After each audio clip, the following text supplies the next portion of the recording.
worked for them, they could have the CUD as one part of that for those addresses. That is correct. And it would seem that they could join the CUD. And the CUD. If the CUD accepts them. Okay. That's the thing. But the CUD would have some responsibility with the plan.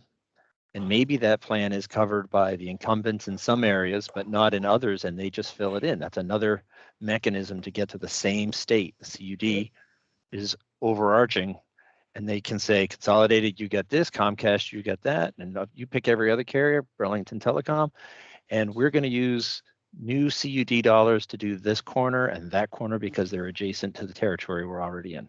Yeah, and try to avoid all those long overbuilds. Yep. I mean, this is the math of like, join a CUD and these problems become solved for you by the CUD. They're not easy problems, but at least the CUD is solving problems on behalf of its member towns. Don't join a CUD, and these are problems you have to solve for yourself. Like, you know, and accommodations to meet, you know, I don't know what you want to call them, but these towns that don't want to fit into either one of those two categories, like, I don't know. Colchester, yeah. Yeah, Colchester doesn't want to be in either bucket. Okay, so tell us what you want to do. But, you know, you can't derive legislation and good public policy around edge scenarios. Okay. I think we got. One other thought to throw out there, because this is specific for Chittenden County, and it's really about a half dozen towns that are in this situation where there's not another plan. What if this is just throwing it out there? What if there was a role for the Regional Planning Commission, since they are already working on these issues? What if a Regional Planning Commission could develop the universal service plan for the area? Like, is that something that's I know, Laura. I wanted to brainstorm here. Rob, I adore you, and how much passion you've brought to this, how much how much you are trying to take on every single piece. But this is not your job. This is not your job. With all this, I feel like my job is to bring 100 by 100 to every single address in Vermont. Yeah, that's what you should know. I feel that way too, Laura. Yeah. It's that's not just what the legislation says. Yeah, I take responsibility for, you know, it's not just, don't hang this on Rob. I think we also have to keep the context of timing and momentum, right? Which is, we've got all these CUDs out there and working, and then we've got, you know, other providers who are starting to do, you know, will seek granting. Like, let's let them make those parties that are in motion make some progress with the grant fund. And I bet as addresses get connected and that momentum starts to build, these edge towns will be like, holy cow, this is actually happening and we're being left out, and may get swept up into some other solution. You know, let's let time be our friend. The market will take it. Yeah. And I fall victim to the same thing Rob is, and I appreciate what you're saying, Brian, because I think maybe we you know, I can be comfortable letting them set for till the next legislative session. Let's see. We got a lot of work to do. Let's see what falls out. Yep.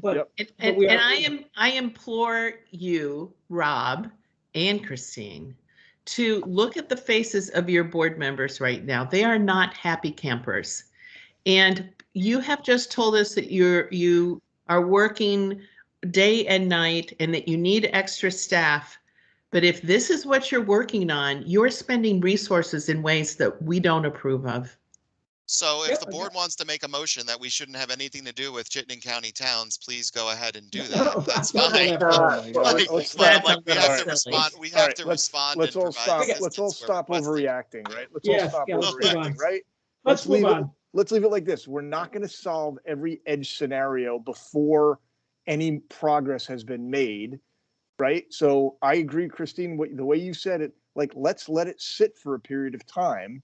Let others that are in the hopper make progress and build momentum, and the world will look very different 6 months from now, a year from now, and we'll see how that context affects those towns that are still kind of, you know, out in the breeze a little bit. Yep.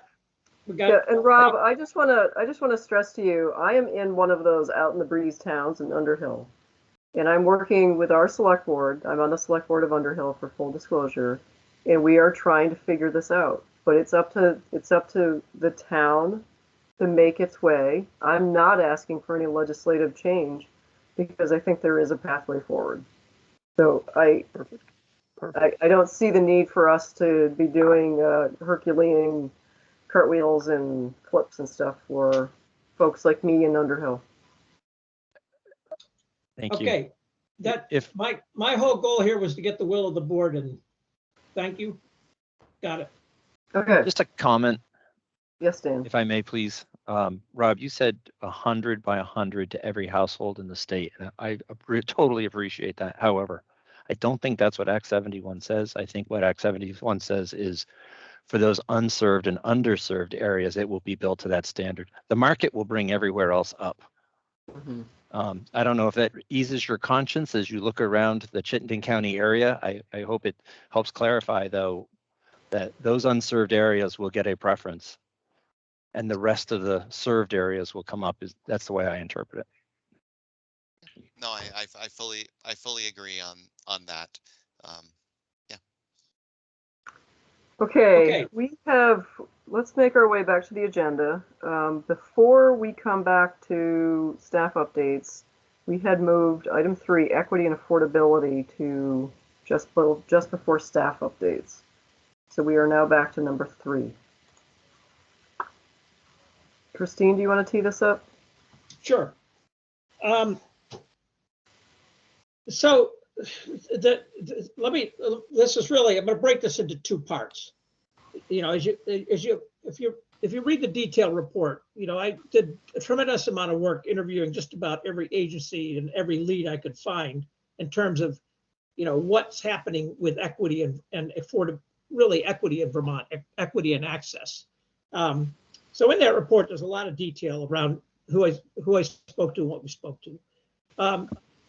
So that's so I want to separate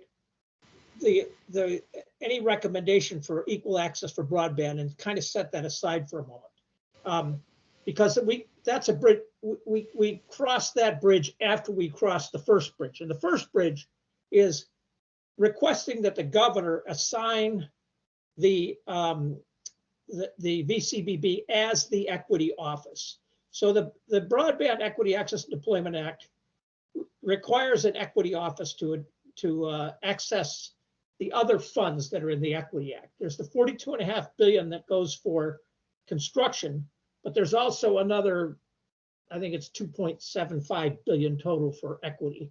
And equity means, you know, those other things, devices, training, and those kind of things we're going to get people connected, but then there are people, mostly low income, who haven't ever used these devices, and we want to get them skilled up. That's when I say we, I'm talking about the big we, the NTIA. So the NTIA gave a strong recommendation. Of course, it makes sense. And in my interviews with the other agencies confirms this, that we should be the equity office. So the recommendation from the NTIA is that the governors, the broadband offices go back and recommend to their governor that they be the broadband office. That allows us to start working the process for applying for those equity grants.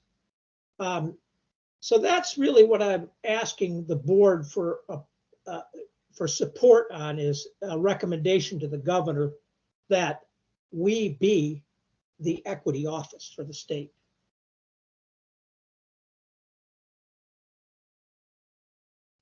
What does that look like? So what is that like? What are you taking on?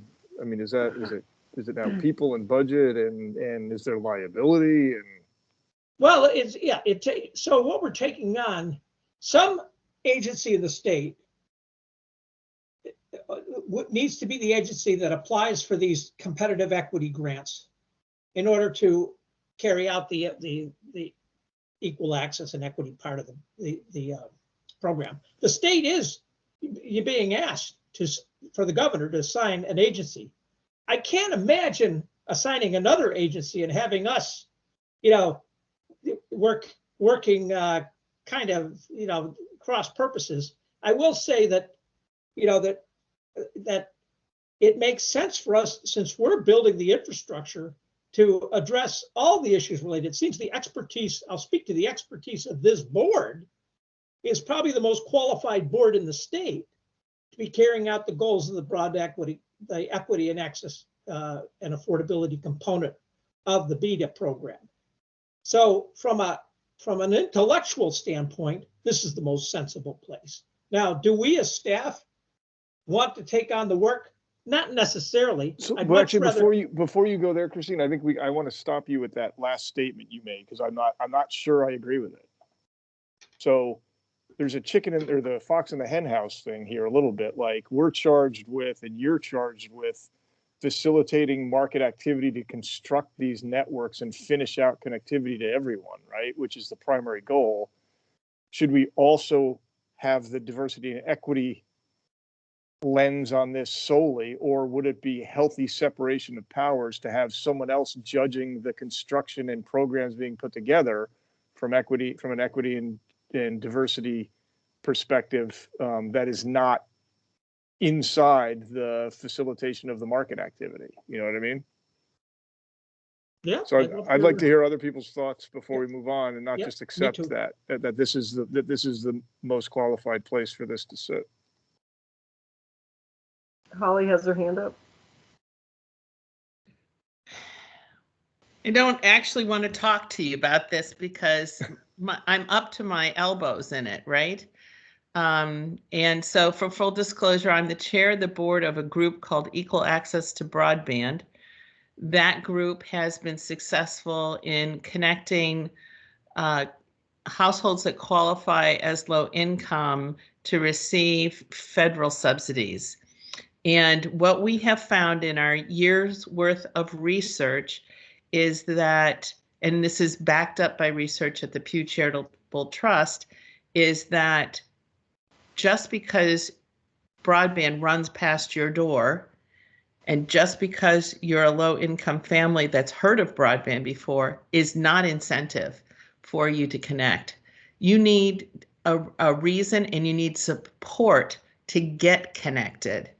And we're finding that as little as maybe 3% of the low-income families in an existing service provider's service territory actually utilize the federal subsidy program, which is administered by the ISPs. Administered as in they're the point of contact for low-income households. Now, what has this got to do with deployment of networks? Christine hasn't used the term affordability here.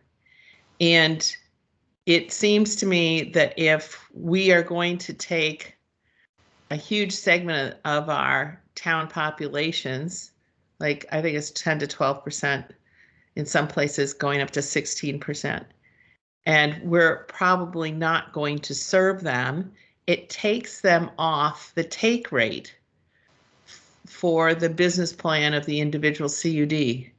So having some functionality that helps ensure that low-income households can access these community networks is helpful to the sustainability of the networks that we're providing. To me, that's the connection. That's not everything that's happening under these broadband equity and diversion programs, however. And I see the VCBB as maybe playing almost like a clearinghouse role. But the fact of the matter is that there is a sustainability issue for broadband, community broadband in Vermont. That's it for me. Yeah, I would add too that, part of the design constraints need to be considering, this gets to where Rob was talking about, funding conduit and those kind of things for mobile home parks and multi-dwelling units. We want to make sure that those are included in the design constraints as well. Christine, one more thing. Are you planning this is activity that doesn't actually get funded and operational until 2023? Is that correct? That's correct. Yep. But you have to do some work to be ready to ask for the funding on behalf of the state of Vermont in 2022. That's correct.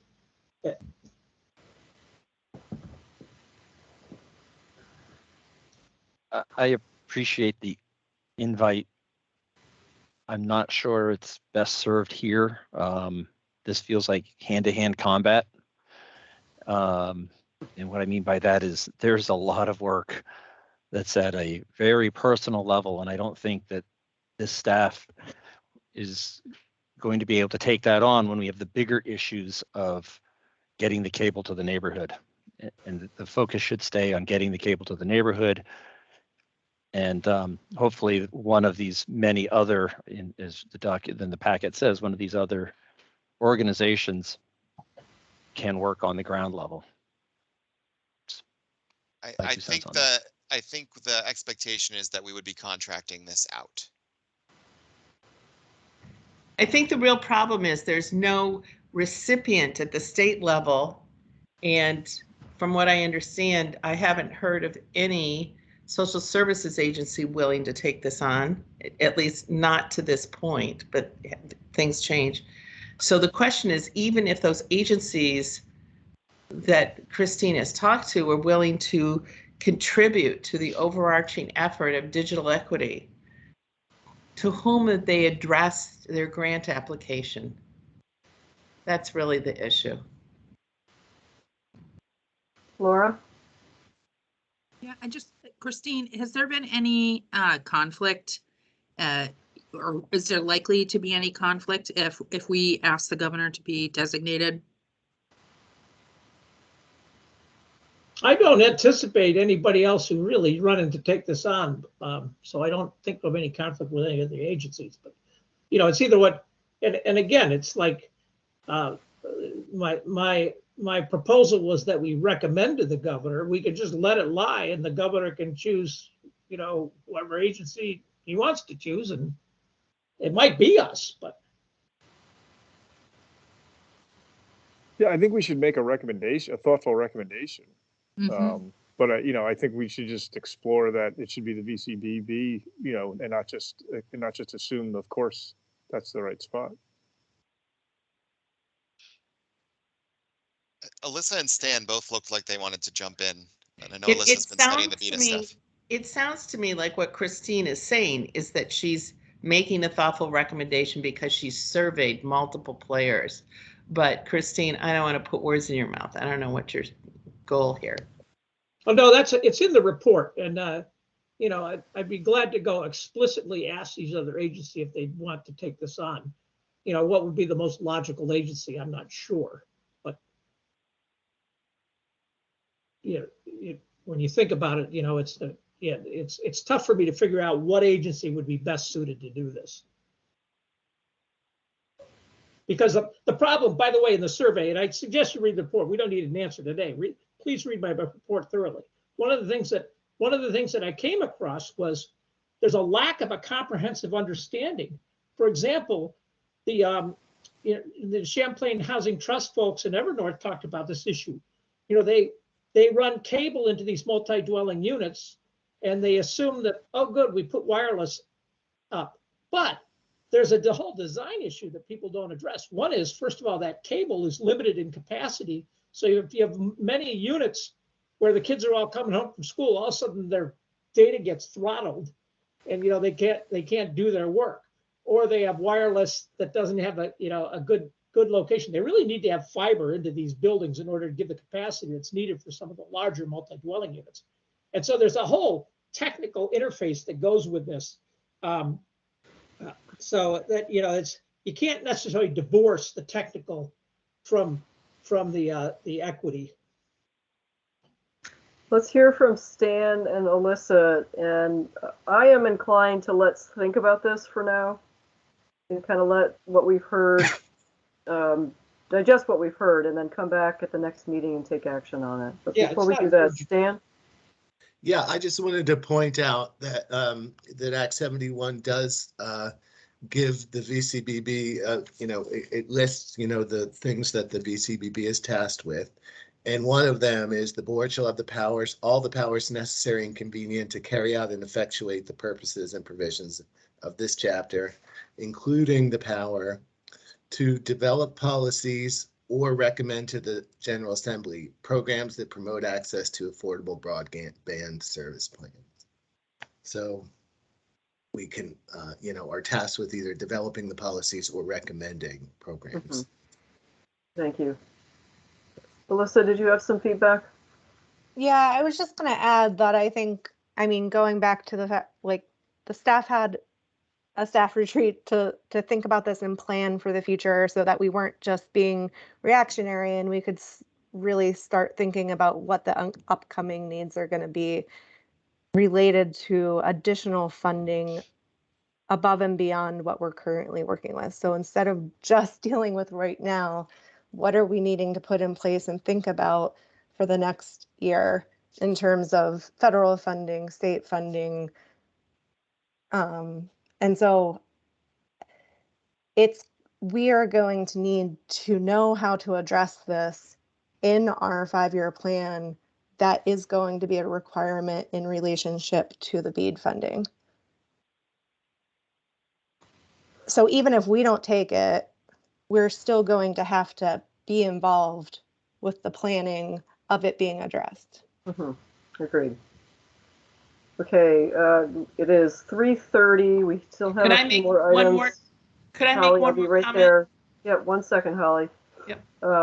I have a hard stop at 4, so I'm going to push the agenda to see if we can get through the rest of what we have. But before we go there, one last comment for Holly, and then we're going to move on. I just wanted to relay to Dan that what EAB is doing is hand-to-hand combat. It absolutely is.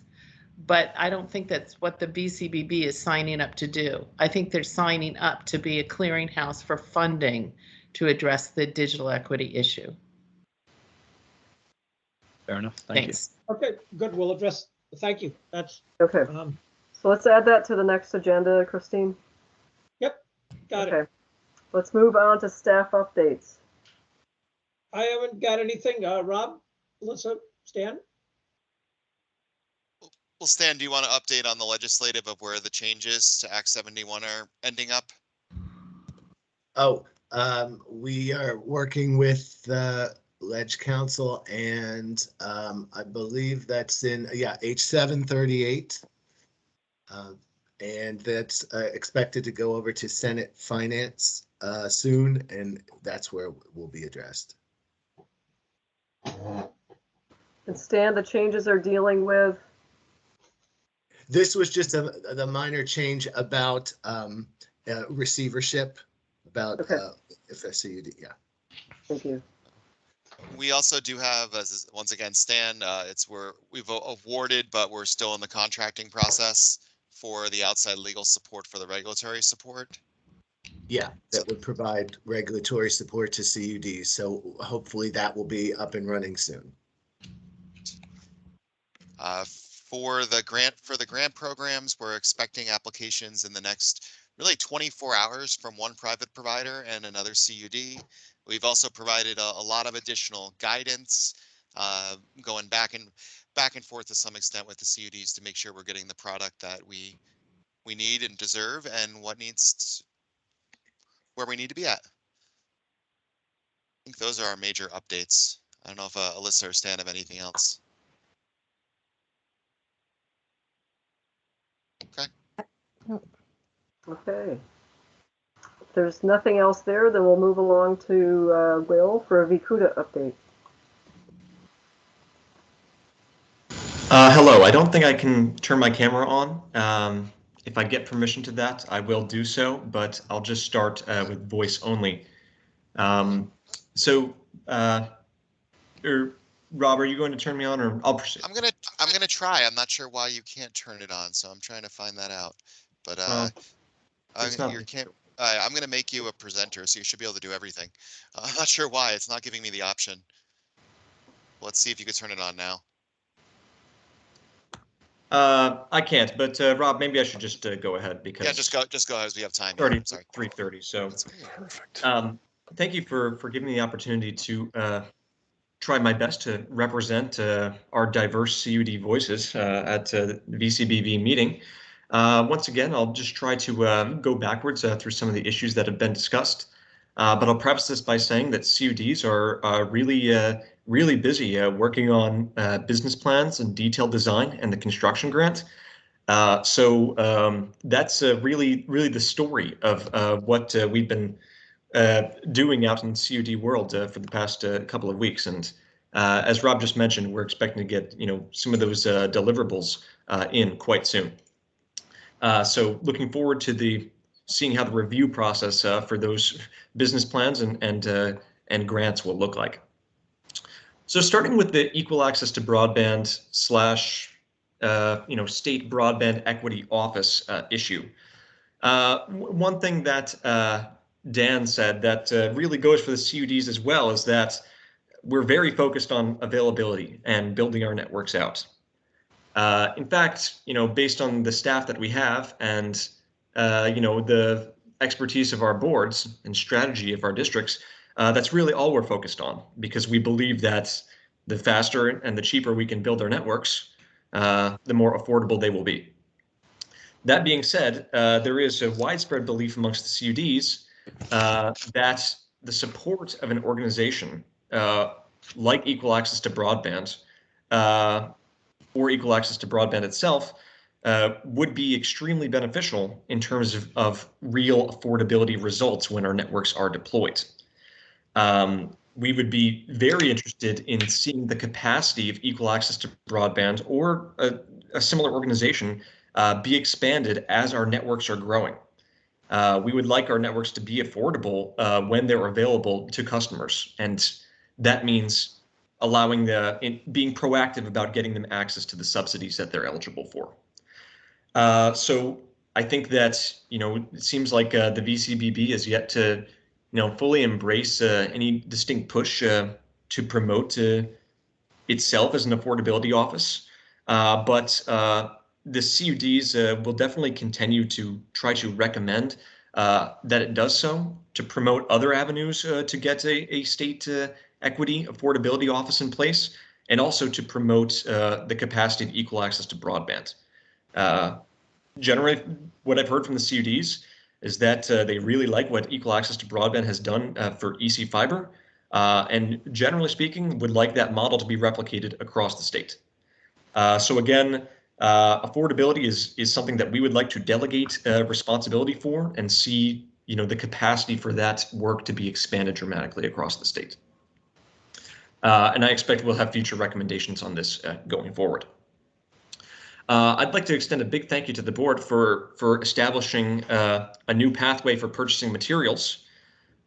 This comes at a pretty critical time for us as we do know that our first shipments of fiber from last year's purchase are on their way to Vermont. We have now 11 reels of 144 count fiber. This is backbone fiber that will really go in at the start of network construction along major roadways, connecting broad swaths of CUD territory. So this is about 45 miles of fiber, and we're expecting more to be ready to be shipped to us by the end of the week, and then 2 weeks after. So it looks like this finally is going to pay off in terms of doing this purchase in advance. But luckily, now that this new materials purchasing grant pathway is in place, we'll be able to pay for those materials when they arrive. So that problem is largely off the table thanks to the board's decisive action. Also, at the same time, we're getting very close to establishing a consortium by which to purchase materials at the lowest lead times possible and at discounted prices. To some extent, we are in the hands of the suppliers here as they put together offers to us for us to consider. But I do think that we're getting quite close with this, and that it will be a great turning point for us in solving the materials problem, which, due to the lead times, is, I think, probably the greatest challenge facing us right now. It's very much something in which we're not entirely in control of our own destiny with. So, if we can resolve this materials issue, and you really have helped us today with that, then it will be, a great challenge out of the way. So I am hoping to have an offer for a consortium purchasing plan in place across a whole suite of hardware, and that we'll be able to use that agreement to purchase materials quite effectively. Moving on, and perhaps I'll stop if there's any questions right now. I can do my best to answer. Okay, I'll proceed. With regard to the non-CUD towns, we've yet to discuss this issue or the proposed legislation at a VCUDA meeting. However, from the folks that I've talked to about this, generally the stance is, or at least initially the stance was that if this isn't going to impact the way that the pie of funding is divided up and allotted between CUDs and non-CUD towns, then it's not really in play for us. However, any attempt to open up the legislation that creates the CUDs and the Community Broadband Board and the way that those entities are funded does have the potential to become concerning for us. So I did tune into the last session, and I'm looking forward to see what progresses with this legislation, because I think there's a potential that we may have to say that this is not the direction that we want the state to be going in with changing this policy. But as it stands, it really would not affect what we're doing that much, and isn't too much of a cause for concern. I was actually, personally, I was rather glad to see the board step back against being proactive about this. Definitely do not think that either CUDs or board need to be any more proactive about this issue than we already have. Towns in Chittenden County are welcome to work with CUDs and attempt to join a CUD or form their own CUD, and we'll be happy to work with them when that moment arises. So I think that that discussion was largely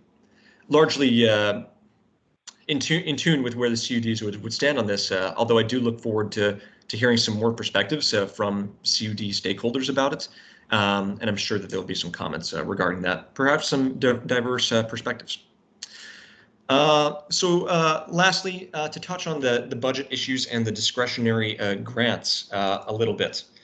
On one hand, the CUDs do believe that all funding possible for the VCBB should be directed towards the grant programs, and that that money should be directed towards CUDs when possible. In instances such as the Northern Borders Commission grant that are a little less flexible in terms of how they can be delegated, generally CUDs would tend to support an active board that takes action to support us. I do think, especially after talking with Rob and Christine last week, the idea of a discretionary grant to the association is a really helpful idea to me, because it would really allow me to, as I'm writing RFPs now, take the results that we've got and submit a grant request directly to the board. This would simplify the process of how the association VCUDA funds its programs. It might lead CUDs to take advantage of them more easily, and for this organization to become more valuable to its members.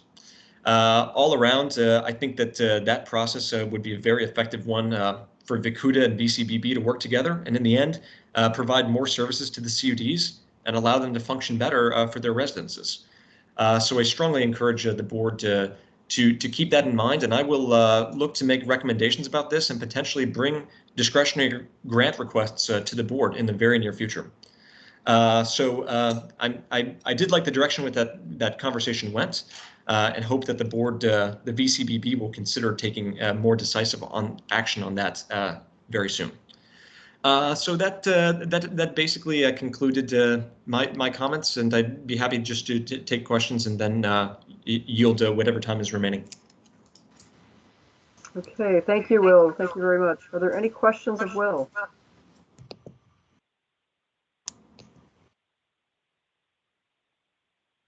Okay, hearing none, we're going to move right along. Thank you, Will. That brings us to public input. Rob, can you run the public input session? Sure. It looks like the first person is Irv, and I don't know why you should be able to turn on your camera. I don't know. why not? But if you can't, I'm sorry. Hi, there you I go. think I've turned it on. Can you see me? I see you, Irv. Yes. Okay. Thank you. I just wanted to comment on the affordability issue, that whole topic. Quite apart from legitimate questions of whether this is within VCBB's jurisdiction to take it on, I do think at the very least it's appropriate for you to offer recommendations to the governor and to the legislature if need be. I think the work of equal access to broadband has turned up a basic reality that had been ignored by the reduced cost programs offered by the commercial carriers. And that basic reality is that to many of the households that these programs are supposed to benefit, well, it's Greek to me. You know, it's speaking a different language about a different capability, and the average person who hasn't already been exposed to this in a work or education context just simply literally doesn't know where to start or why they would want to. And when you have limited resources of time as well as of funds, digging into something whose benefit is not clear to you isn't going to get a high priority unless there's help. So EAB has developed working relationships with social service providers who are the natural bridges to the population this is intended to serve. I can't say enough positive about the work of EAB, and I think the recommendation by staff is an excellent one. And if the board as a whole concludes it's not in your bailiwick, I still would encourage you to make a recommendation to the governor. Thank you.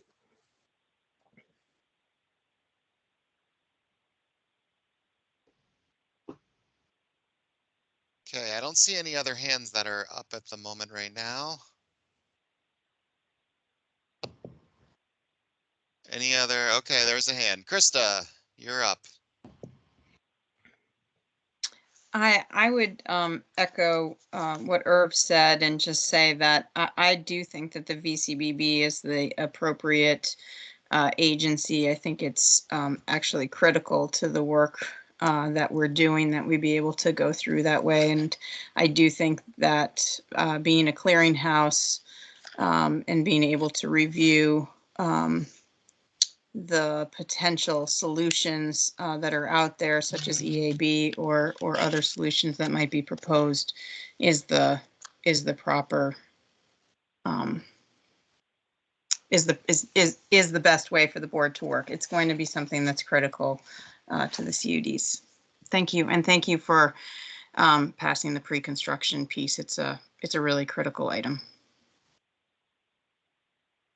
Thank you, Krista. Any other comments or questions or concerns, or anyone have anything else they want to say? I think that is it. Okay, that's everybody. Okay, thank you very much, Rob, for handling the public input piece section. That brings us to parking lot and upcoming agenda items. Christine, you want to review the parking lot? Yeah. Rob, can you pull that up, or Alyssa pull that up? Christine, that wasn't provided for the board packet, so you only have that. I'm sorry. No, I think Alyssa has it, but I do. Hold on. Yeah, pull that up, because I'm running from a separate computer. Unfortunately, because of my setup here, I run my network from a separate computer.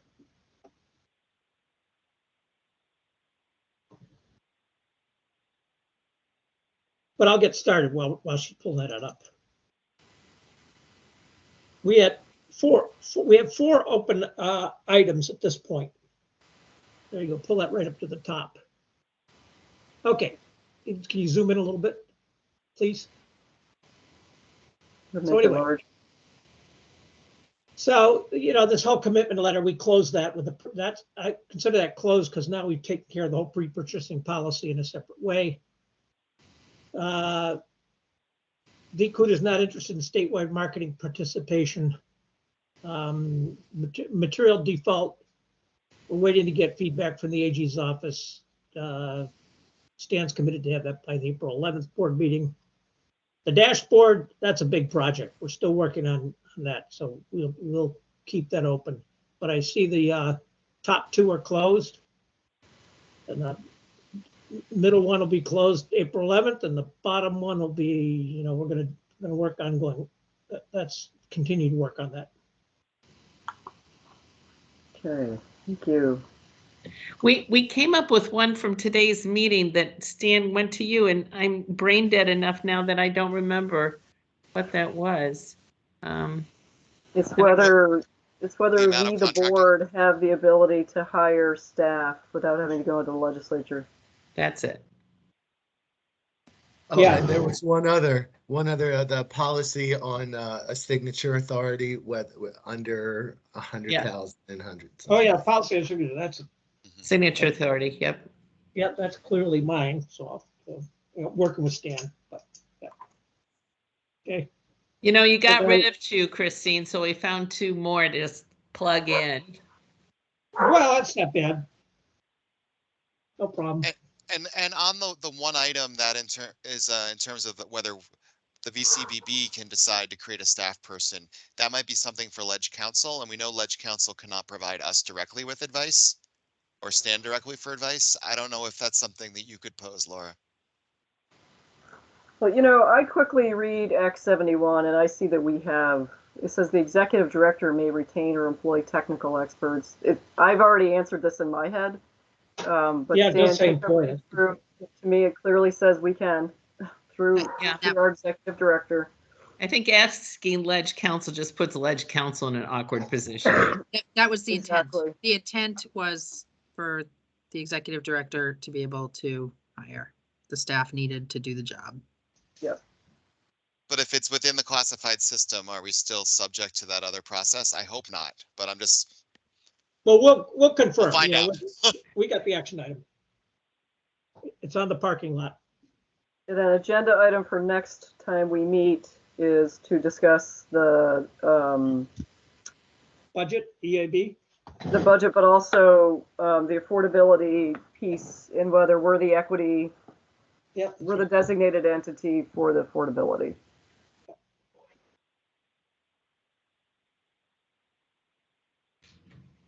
I would also expect that we would have some grants to look at. It could start getting busy. I'm hopeful. Come on. That's great. It's still a 4-hour meeting, even though we're not busy. Oh, I meant even busier, believe it or not. Okay, I move, unless somebody objects, that we adjourn. Have a second. Second. Excellent. All those in favor, say aye. Aye. Aye. Thank you. Any opposed? Thanks, everybody. Okay, we'll see you in a couple weeks. Thank you. Bye, everybody. Bye.